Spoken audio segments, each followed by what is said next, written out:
Congressman Jeff Van Drew, a member of the House Judiciary Committee. Thanks so much for coming on the program. Appreciate it. All right, what am I getting wrong here? Well, I think what we're failing to recognize when we say those words, and I appreciate your viewpoint, but number one, Alvin Bragg ran for office pretty much saying he was going to put Donald Trump in jail. Where's the objectivity there?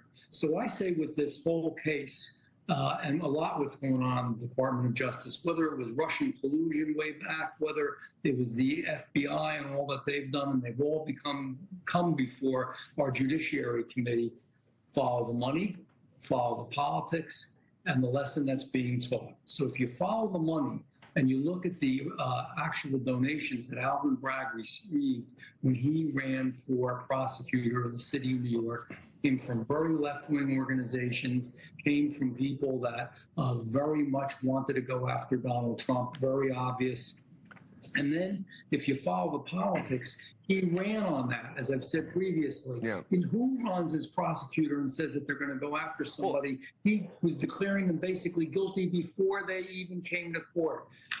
So let's agree on Alvin Bragg. While he didn't specifically say he was going to prosecute him, he did brag about the fact that he had taken on Trump many times, et cetera. Totally agree that that is not an appropriate way to run a campaign. But I want to talk about the DOJ, right? Because you mentioned the FBI, for example. This is Chris Wray, the Republican FBI director appointed by Donald Trump, responding to these allegations that somehow the FBI is biased against Republicans. Let's listen. And the idea that I, as a Republican appointee and a lifelong Republican, am biased in the way that you are describing makes absolutely no sense. I mean, he's kind of right, no? No. So let's look at the Steele dossier. For those that remember, the Steele dossier was the paperwork that was put together that proved that there was Russian collusion, and everybody at that time, including the FBI. That's before Chris Wray.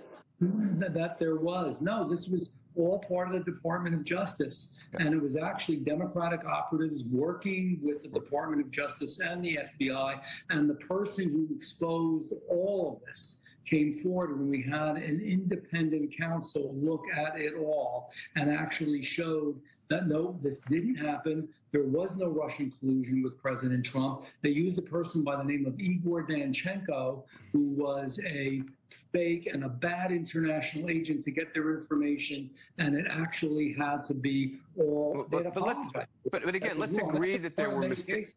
I agree that there were certain mistakes made. I want to come back to this idea that the DOJ is somehow weaponized against Republicans, and yet you look at who's being prosecuted. Senator Bob Menendez, Democrat, currently being prosecuted. Henry Cuellar, Democrat, currently being prosecuted.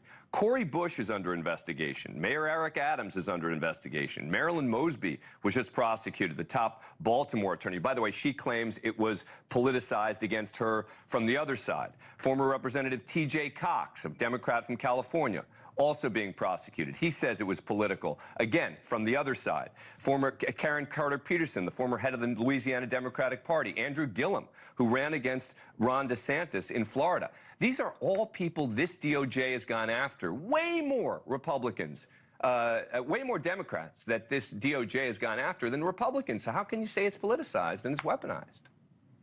Because it has been.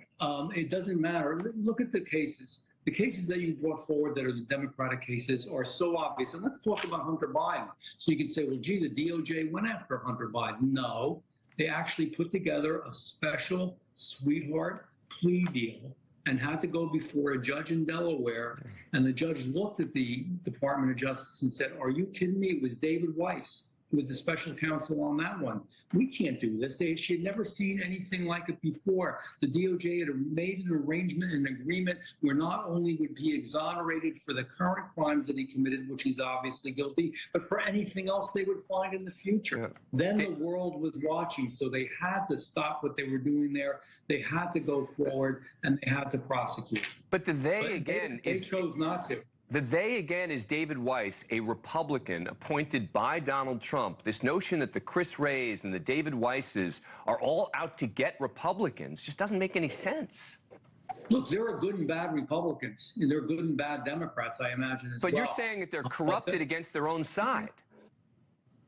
I don't know. First of all, they're not supposed to have sides. They're supposed to be independent. I don't know why you would give a sweetheart deal that even the judge in Delaware, who's not a Republican operative, said, I can't do this for Hunter Biden. It's wrong. Go back. And then they had to go back. They were deeply embarrassed by it. And then you even look at the, when in the beginning, they said, there was no real issue with the gun. There was no real problem. Look at the laptop issue. Hunter has this laptop still, everything, great deal of questions about that. But when Trump talked about it, other people talked about it. We had over 50 members from the Intel community former members.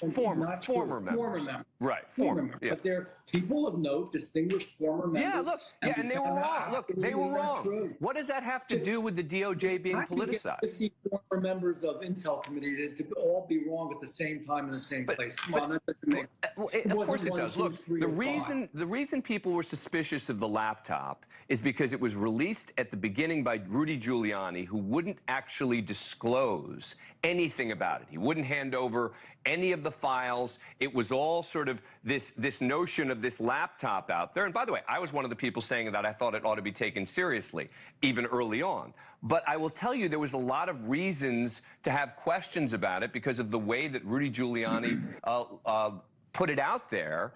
But regardless, the fact that 51 former Intel members said they had concerns about it somehow proves that the DOJ is weaponized. To me, it doesn't make any sense. You get the final word. You know what? There was more than concerns. They said it wasn't true. They said it was wrong. Everybody believed them because these were people of authority and note. They're former Intel people. They would never be wrong. They would never say and come out together. How do you get 51 of them together? How do you get the FBI to go into traditional Roman Catholic churches and seek out supposed, domestic terrorists who happen to be Republican as well and faithful people? How about FISA, the way it was misused so many times against conservatives and against Republicans? The list goes on. I live and breathe it. I'm on that committee. You see it every day. All right. You get, as I said, you get the final word. Congressman, thank you very much for coming on the show. I really appreciate it. Good speaking with you. Take care. Still ahead.